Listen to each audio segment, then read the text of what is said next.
Let me just give you 5 quick items to make sure that you get the maximum result. Real simple. I'm going to do it real quick because we got to finish.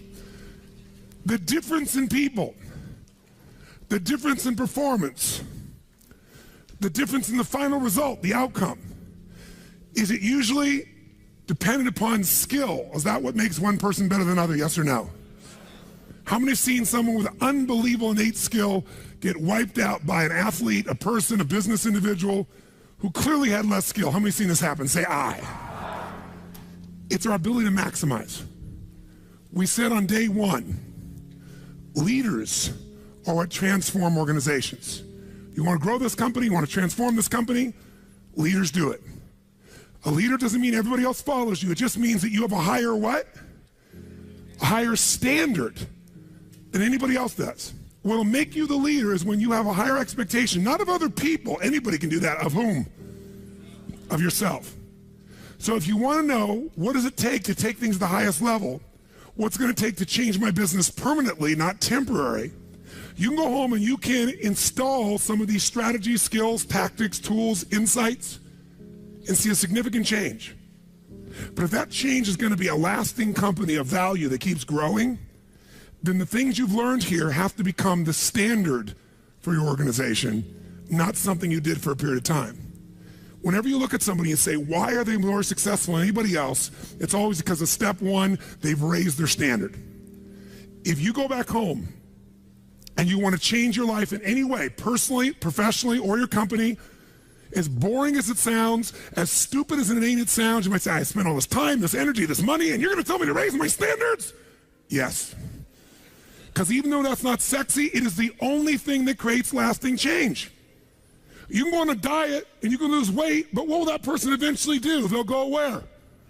Back, unless they raise their standard. Now that sounds so trite and stupid and positive thinky or old school, but the truth is it's the truth. So maybe I can language it in a way that's more compelling to you or more simple. What does it mean when we say raise our standards? It means you turn your shoulds into musts. The difference in people is that they turn their shoulds into musts. The things that you used to say I should do, you do your shoulds when it's convenient, when it's comfortable, when it goes your way. But when something is a must, not to other people, but a must to you, do you find the way to get it done, yes or no? So the difference in people is what's their must, or another word for that is what's their standard. Every person in this room right now, our bodies are a reflection of our physical standards. They are not a reflection of our desires. Most people have a desire for more energy or a better body or a stronger body or a more fit body. We don't get our goals, we get our musts. The ones that are the musts become how you are. And guess what? It shows up in your rituals. When it's a must, you have different rituals, different things you do consistently when you must have your body a certain way than you should or you'd like to or you ought to. How many follow what I'm talking about here? Say aye. So whether we want it or not, the only way to change your body long term is change what the must is for you. Now, I'm not telling you what it should be. Who the hell am I? I'm just saying maybe it's time for you to take a look. Because many times you set the standard a long time ago, or you lost the standard completely because most of us base our standards by our environment. Who you spend time with is who you tend to become. So if everybody around you is gaining a little weight, or everybody around you is, constantly tired, after a while, even if you had high energy, you don't want to make fun of them or tease them or make them feel bad. So gradually, subconsciously, you lower your own standard just a little bit. And that little bit is that old metaphor, overused but true. You take a frog and put him in boiling water, what's it going to do? Jump right out. But if you put him in and turn the water up real slowly, over time, it'll boil to death. That's most people's lives, isn't it? And it's usually because you haven't remembered the power of who you spend time with. Who you spend time with is who you become. So one of the things that's great about this 5 days is you found people from all over the world who are all absolutely committed to go day and night, night and day, literally, sometimes with food, sometimes without, but whose standard was, I am here to maximize who I am, what I'm about, what I'm going to take home, what I'm going to create. That raises your game. Remember, play against somebody you're better than, your skill's going to go down. Play against somebody better than you, just to stay on the court, the game has to go up. Want to change your life? Raise your standard. Want to Raise your standard the most, get around where it's better. Surround yourself with people playing the game much higher than you are. So just to be around them, your game has to rise. That's part of what we try to do. When we come into a company, we create that by raising the standard amongst them. Or you got to do it by yourself, but you got to do it. How many agree with me on this? Say I. And it starts with whom? It starts with us. So raise the standard. I remember when I met Michael Jordan for the first time, and it was while he was still with the Bulls. And I asked him, I got a chance to do some coaching, a bunch of people, and I think I introduced him because of this. And I said, Michael, I said, how is it you do this? I mean, you're the best that's ever lived at this stage. Got to ask the same question of Wayne Gretzky. And interesting, Wayne Gretzky, I had read someplace and he gave me the same answer. I asked him the same thing. You're not the fastest. You're not the strongest. You're not, you don't, how is it you're the great one when you're not the fastest, the strongest, the quickest? And he said, well, Tony, I appreciate the compliment, but he said, I think one of my advantages is most people skate to where the puck is and I skate to where the puck is going. The power of what? Anticipation. He knows the pattern. With Jordan, his standard was, I asked him, he said, Tony, everybody, I said, what makes you the best? Is it natural ability? Is it talent? Is it skill? Is it God-given? Is it strategy? What is it? He said, Tony, I think I can say this to you without it sounding like hyperbole. He said, I have got unbelievable natural skills. But he said, study my history and you'll know why I am who I am. I did not make the high school varsity team when I was a sophomore in school. High school, I got cut. He said, I had a lot of natural talent, but the greatest gift of my life was a coach who said, you're not on the team. And I looked at him, I laughed at him. I said, you got to put me on the team. I'm the most talented guy out there. He said, no, you're not. He said, you have a lot of natural talent, but you have no heart, no absolute commitment, no real drive. You're not on my team. And it just crushed him. And finally he negotiated and he said, look, you want to be on my team next year? Simple. Meet me every morning before school for a one-on-one practice, and I'll take this raw talent and I'll teach you discipline. I'll show you how to raise your standard. And if you show up the whole year, I'll guarantee you a spot next year. And if you don't, probably the same outcome's going to happen when you try out next year. He couldn't believe it. And guess what? Most people don't know. Michael Jordan got up every morning and drilled and drilled and drilled and didn't get to be on the team. And next year he was on the team, and he was not only good, he was great. Guess when his career exploded? When he lost again, championship to Detroit. And he was on the bus. He said he was crying in the back of the bus, physically crying, pissed off at all the other players that they hadn't done their job. And something inside of him snapped and realized, crying, whining, blaming everybody else is not the problem. I need to raise my, because he realized that's what did it for him originally. And you know what he did that year? He lifted weights like never in his entire life. He decided he was going to dominate every person, every floor, every place, every spot in the country. He's going to be stronger than anybody. He practiced like he'd never practiced in his life. And oh, by the way, he won how many NBA championships? How many in a row? 3. Retired, came back and won how many in a row? 3. Never anybody in history would even dream of such a thing, especially after retirement. That's the power of raising your standard.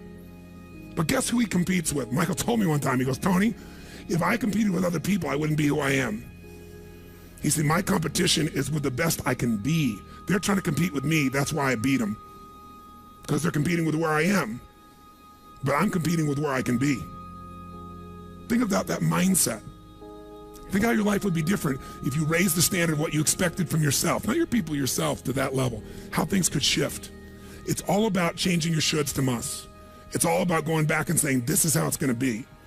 It's like when Gary Vee was here and guys were saying, man, I'm working so hard, man. I work from 9 to 6. He goes, yeah, what are you doing from 8 to 2? 8 p.m. to 2 a.m. That's when you master your craft. I always say to people, it's what you practice in private that you'll be rewarded for in public. People say, oh my God, you have this great ability, this great skill. They didn't see all the hours. This class, this course, I know tons of this stuff like the back of my hand. But if you talk to my team who's exhausted, they'll tell you we're up to 4 a.m. almost every night. To be able to figure out how to provide for you a life cycle and get it to be real so you can think about Nike and give you accurate information about when did they really get to young adult, when they fall down. We had to make phone calls, read financials, do all kinds of stuff. We did all that stuff. We were doing all these things and we've accomplished so much, and I figured out how to make it even better. That level of commitment is what makes you great at what you do and gives you that little edge that makes you stand out from everybody else. And that standing out is what makes somebody absolutely own an industry or brand themselves like nobody else in the world. That process is what this is about. Raise your standard. When you got to go home, you got to say, where are we going to raise the standard? What am I going to take that's been my should and make it absolute must? Where are we going to do that as a team, and how are we going to pull it off? Now, who here has ever, by the way, your income right now is a result of your standards as well. It's not the industry and it's not the economy. Who here is making more money today than you made 10 years ago? Let me see your hands. How many feel like it's not enough today? Let me see your hands. And how could that be? Real estate's so cheap now. Computers are cheaper than they were then. You get so much more for your money. Because once you achieve a level, who knows what happens? You immediately, you close the gap, you create a new gap. That's because that's what makes us grow. Who's want to go back to where you were 10 years ago? Not many. Some of you would be, because it's gotten worse in the last 10 years for you. But the majority, there's no way. See, once you're fortunate enough, if you don't like cleaning house, once you're fortunate enough to have somebody clean your toilets, you will not be doing that again, unless you like that. You'll find somebody who loves cleaning toilets and you will pay them handsomely. Because now to go back and do that, once you've had the privilege of not having to do that, it's a different game. It's a gross metaphor, but who gets what I'm talking about here? Say I. Once you have a must, you find a way to get to it. Every one of you in this room is earning what you must earn, not a dime more. Don't get me wrong, you might have big goals, big desires, but it's not a must for you. Because even when the economy crunches, if it's a must, you will find the way. How many agree with me on this? Say I. See, when it was a must for me to get at one level, I did. I remember it was a must for me to finally make $1 million a year. I had my son Jarek going to be born. I swore I would never have a child unless I was financially set, and I wasn't financially set. And he was on his way. I went from $38,000 a year to making $1 million a year in the next 12 months. And that was all BS. In my head, I thought all my growing up, all the pain was because my parents fought because there was no money. They would have fought anyway. Because I believed that, though. I raised the standard, made it happen. And then I made $1 million a year for 7 straight years. Even though I built 5 more companies, even though I was helping more people, I made the same amount of money. Guess why? That was my must. At some level above that, seemed greedy. Now, it wasn't like I had this incredible lifestyle. I owned a magical home. I had this place called the Del Mar Castle overlooking the ocean in Del Mar, California. But I was on the road, staying at the Ramada Inn in Milwaukee with shag carpeting and smelly, dead animals on the wall on my birthday. And my maid, she's back at home in the castle going, "Oh, Mr. Robbins, happy birthday. Oh, I can't help thanking you. It's so wonderful. Oh, Mr. Robbins, it's so beautiful here. I was sitting out in the jacuzzi overlooking the ocean. Oh, yes. Oh, I've lost 22 pounds. I can't tell you. It's been so amazing. I get on your Stairmaster and I watch Oprah. I love your gym, Mr. Robbins." And I'm thinking, she's got a multi-million-dollar lifestyle. How many can relate to this in some way, right? So I went from 38,000 to $1 million because I changed my income. It became an absolute what? It was nothing about money. It was about growing. Because I knew to make more, I'd have to help more people. I'd have to expand. And I came with this goal. I wanted to feed all the people in San Diego that were homeless. First, my goal was 1/3 of the homeless people. And then my goal was everybody. I said, if I can go from 38,000 to $1 million, I should be able to go from $1 million to $3 million in 3 years. And I did it in 12 months. I found the why. I found the reasons. I got a different RPM. But it became a must for me, not a should. You're meeting your must, my friends. Maybe it's time to change your must. Some people's must is to survive. Some people's must is to be okay. Some people's must is to have freedom. Some people's must is to have more than they could possibly spend. Some people's must is take care of everybody around them. Whatever your must is, you're going to get it. When you leave here, get clear on your must. Or raise your what? Step 2, real fast. I'm going to do it real fast. Who here's ever raised the standard and you get out there and you go, I'm going to go do this, and I'm committed. I'm going to change this. I'm going to make that happen. I'm going to lose 50 pounds. I'm going to take my company to the next level. And you're all excited. And then all of a sudden this voice in your head goes, who are you kidding? Who's ever had one of these? Raise your hand. Say I. So once you raise your standard, you got to get certainty behind it. You can sustain it. And that means you got to change your limiting beliefs. You got to change your limiting beliefs. And who has limiting beliefs, by the way? Who? Everyone does. So you got to become aware of it and you got to destroy it. Now, how to do that? Honestly, if you've been to the UPW, you know how. If you haven't, come join me in San Jose or someplace else. And who has limiting beliefs, by the way? Who? Everyone does. So you got to become aware of it and you got to destroy it. Now, how to do that? Honestly, if you've been to the UPW, you know how. If you haven't, come join me in San Jose or someplace else and come through the experience. When you change your limiting belief, everything changes. Because as you believe, so is it done unto you. If you believe you're right, or you believe you're wrong, you're right. Because whatever you're certain about, you find a way to support it. I always teach people to exercise. Try this, and if you know it, do it fresh. Look in this room real fast for everything that's brown in this room. I'm going to give you a test. What's brown? Quick, look for brown, look for brown, look for brown. Brown hair, brown clothing, brown. Close your eyes. Tell me everything you saw in this room that's red. Raise your hand if you see more brown in your head than red, and say I. Open your eyes. Now look for red, look for red, look for red, look for red, look for red, look for red. Look everywhere for red, look for red. Raise your hand if you found more red this time. Raise your hand, say I. Why? Because you're looking for it. Because whatever you focus on, you'll find. In fact, you'll find stuff that's not there. How many saw beige, called it brown just to feel successful?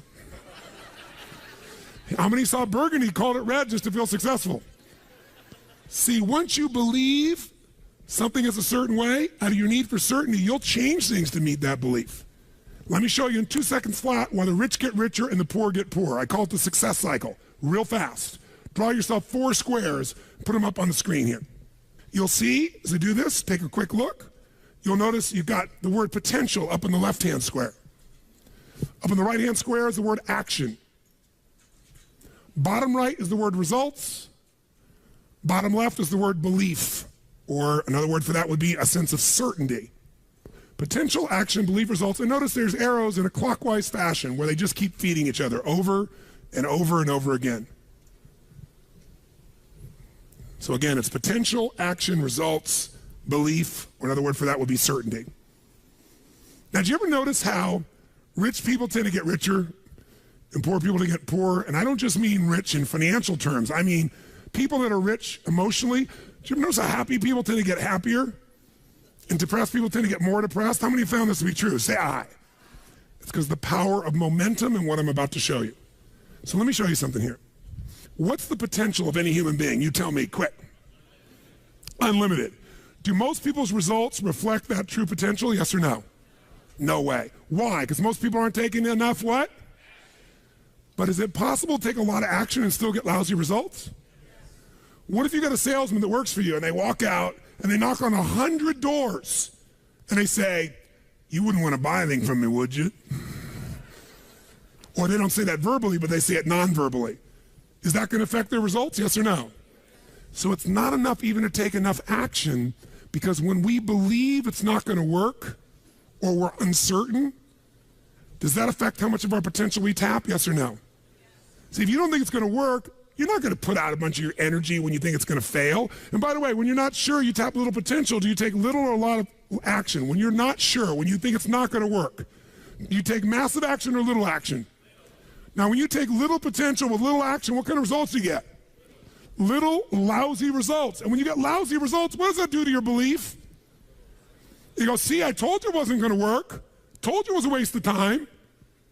And then, by the way, when you have less belief, how much more potential do you take? More or less? If it's possible, you tap less potential, more or less action.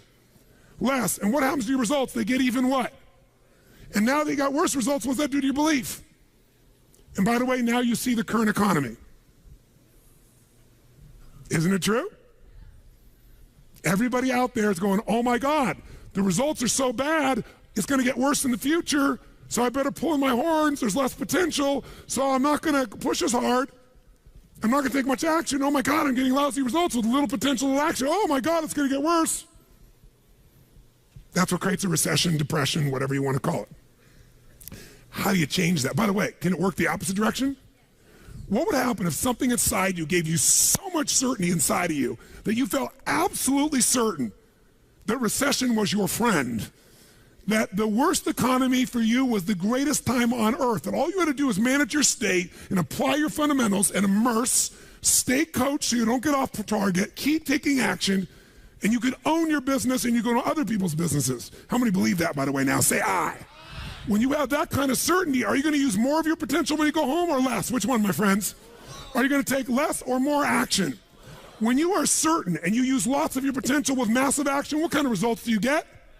Massive action gets massive results. What kind of belief do you get now when you get better results? You go home, you use your core story. You go home and you take one of these techniques, you get a different response. You go home and you stimulate a new source of profit or income. You go home and you add a service. You go home and do anything. And it works. Your brain goes, yeah, it works. Now, by the way, at Home X, we went in there. Thank God we went in there because they took our stuff and it looked like it wasn't working. Do you remember that? Yes. Because some people there didn't want the change to happen.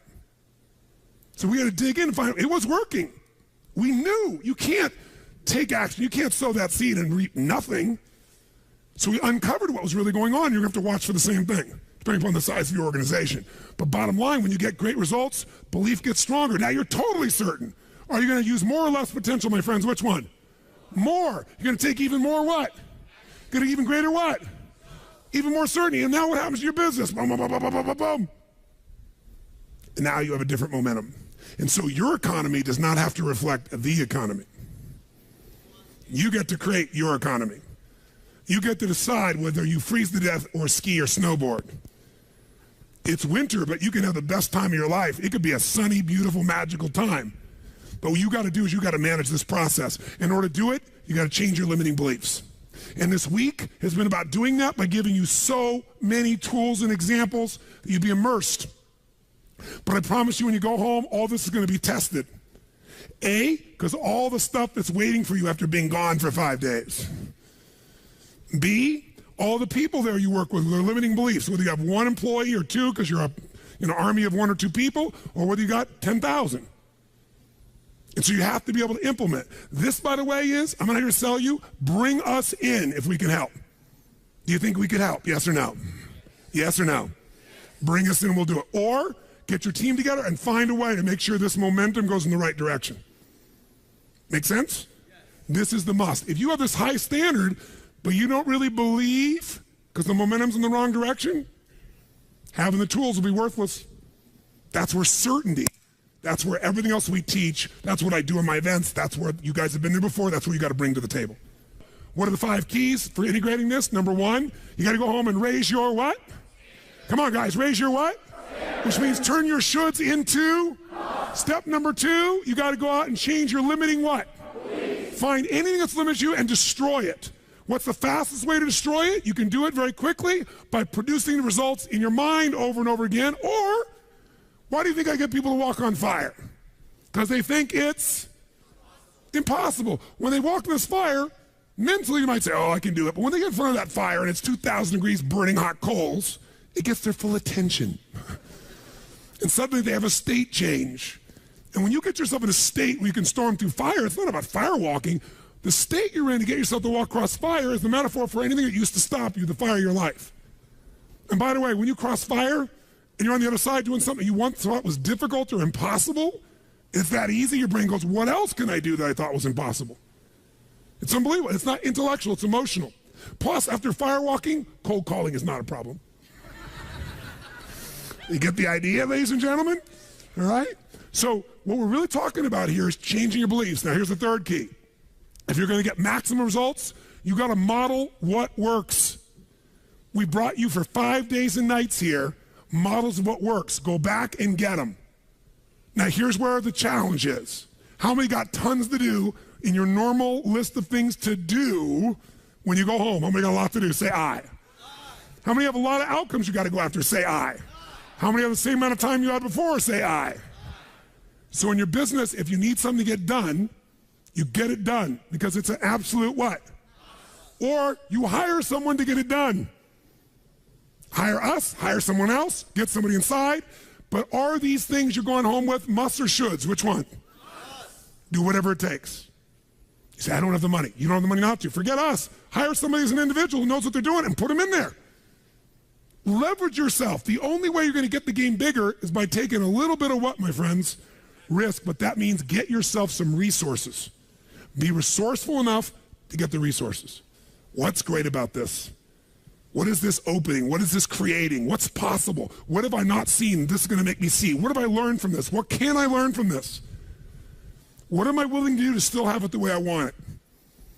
That's the 4th step. You intensify, and you innovate. And then there's the final 5th step. And that 5th step's really simple, my friends. And that is step up and give.